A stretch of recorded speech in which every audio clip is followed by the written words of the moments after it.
करके आप कुछ ही महीनों में लाखों रुपए कमा सकते हैं। यह बात सच है कि अगेती फूल गोभी का हमें जो मंडी भाव मिलता है वह सीजन की फूल गोभी की तुलना में लगभग 2 गुना होता है। मिनिमम 20 रुपए से लेकर हमें मैक्सिमम 60 रुपए प्रति किलो मंडी थोक भाव अगेती फूल गोभी का मिलता है। पर अगेती फूल गोभी में हमें कई सारे चैलेंजेस आते हैं और अगेती फूल गोभी का भी सही समय होता है। अब क्या क्या चैलेंजेस आते हैं और सही समय क्या है, क्या जानेंगे इस वीडियो में आगे। नमस्ते। गोभी की खेती करके हम कम समय में एक अच्छी आमदनी तो ले सकते हैं, पर अगेती फूल गोभी में हमें कई सारी परेशानियां आती, जैसे ज्यादा तापमान और ज्यादा बारिश। अगर हम सही तरीके से अगेती फूल गोभी की खेती ना करें तो हमारी आमदनी होने के बजाय हमारी सारी मेहनत और पूरी की पूरी फसल बर्बाद हो सकती है। अब सही तरीका क्या है यह जानेंगे इस वीडियो में आगे। हम इस वीडियो में मुख्यतः इन 4 पॉइंट्स पर बात करेंगे। नंबर 1, अगेती फूल गोभी की नर्सरी लगाने का सही समय। नंबर 2, अगेती फूल गोभी के लिए नर्सरी लगाने की उचित विधि। नंबर 3, अगेती फूल गोभी के लिए खेत की तैयारी और पौधों का ट्रांसप्लांट करने की उचित विधि। नंबर 4, अगेती फूल गोभी की उन्नत किस्में कौन कौन सी। इन सभी पॉइंट्स पर एक एक करके जानेंगे कि अगेती फूल गोभी की खेती करने का सही तरीका क्या है, ताकि हम भी फूल गोभी की फसल को रोग मुक्त रखकर एक अच्छी आमदनी ले सकें।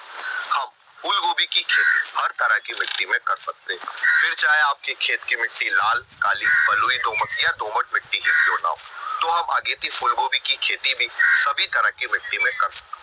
बात करें मिट्टी के पीएच मान की, तो मिट्टी का पीएच मान 6.5 से 6.8 के आसपास होना चाहिए। आप अपने पास के ही किसी कृषि अनुसंधान में जाकर मिट्टी के पीएच वैल्यू को चेक करा सकते हैं। वे आपको उचित गाइडेंस भी देंगे कि आपको खाद का शेड्यूल क्या रखना है। अब आते हैं हमारे पहले पॉइंट पर, अगेती फूल गोभी की नर्सरी लगाने का सही समय क्या है। अगेती फूल गोभी की नर्सरी आप जुलाई, अगस्त, सितंबर, अक्टूबर इन 4 महीने में लगा सकते हैं। जिन राज्यों में बारिश जल्दी आती है वे 15 जून के आसपास भी अगेती फूल गोभी की नर्सरी लगा सकते हैं। इसके बाद नवंबर से जनवरी के बीच में हमारी फूल गोभी की खेती का सीजन आ जाता है, जो कि फूल गोभी की खेती के लिए सबसे उपयुक्त समय। अगेती फूल गोभी की नर्सरी तैयार करने के लिए हमें बड़ी सावधानी रखना पड़ती है। अब क्या क्या सावधानी रखना पड़ती है यह जानने के लिए आते हैं हमारे दूसरे पॉइंट पर, अगेती फूल गोभी की नर्सरी लगाने की उचित विधि क्या है। अगेती फूल गोभी की नर्सरी आप 2 तरह से लगा सकते हैं। पहला, कोकोपीट में प्रो ट्रे के माध्यम से, दूसरा खेत में मेड़ विधि से।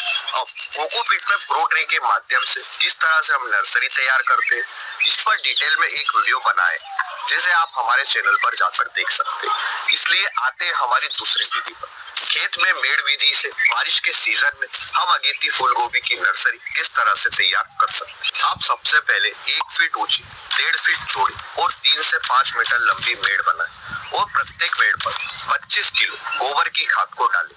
जुलाई व अगस्त के महीने में हाई टेम्परेचर के कारण डंपिंग ऑफ या आद्र गलन की समस्या आती है, इसलिए आप 10 ग्राम बावेस्टिन या थीरम प्रति बेड के हिसाब से डालें। मेड़ के ऊपर 1.5 से 2 सेंटीमीटर गहरी लाइन बनाएं व लाइन से लाइन की दूरी 7 सेंटीमीटर रखें। इस लाइन में आप बीजों को डालें। बीज डालने के बाद छनी हुई गोबर की खाद से इन लाइनों को बंद कर दें। इसे प्रैक्टिकली कैसे करें, इस पर जल्द ही वीडियो आएगा जब हम जुलाई के महीने में फूल गोभी की नर्सरी लगाएंगे तब।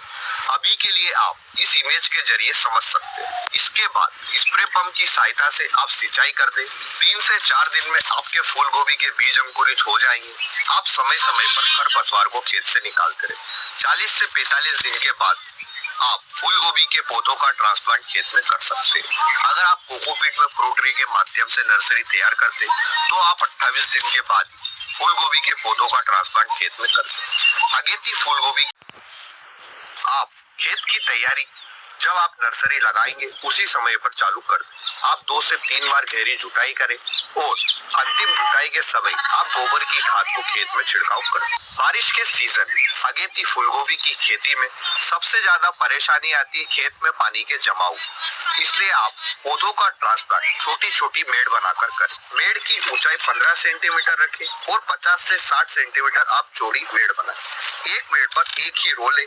पौधे से पौधे की दूरी 45 सेंटीमीटर व मेड़ से मेड़ की दूरी भी आप 45 सेंटीमीटर रख सकते हैं। क्योंकि बारिश के सीजन में फूल गोभी के पौधे और फूल दोनों की वनस्पति ग्रोथ कम होती है, इसलिए आप प्रति एकड़ ज्यादा से ज्यादा फूल गोभी के पौधों का ट्रांसप्लांट खेत में कर सकते हैं। फूल गोभी के पौधों का ट्रांसप्लांट करने के पहले आप फूल गोभी के पौधों की जड़ों को 2 ग्राम प्रति लीटर बाविस्टिन में मिलाकर 10 से 20 मिनट तक रखें। इससे जड़ गलन रोग की समस्या कम देखने को मिलेगी। जिन किसान भाइयों के यहाँ पर खरपतवार की समस्या ज्यादा देखने को मिलती है, वे रोपाई से पहले 1 लीटर प्रति एकड़ के हिसाब से पेंडामेथिलिन का स्प्रे खेत में कर दें। क्योंकि शुरुआती 45 दिनों तक हमारे खेत में खरपतवार नहीं होगी तो हमारा उत्पादन भी अच्छा रहेगा, और अगर खेत में खरपतवार होगी शुरुआती 45 दिनों में तो हमारा उत्पादन कम हो सकता है। इसलिए आप खरपतवार नाशी का उपयोग कर सकते हैं। अब आते हैं हमारे चौथे और सबसे इम्पोर्टेंट पॉइंट पर। अगेती फूल गोभी की कौन कौन सी उन्नत किस्में।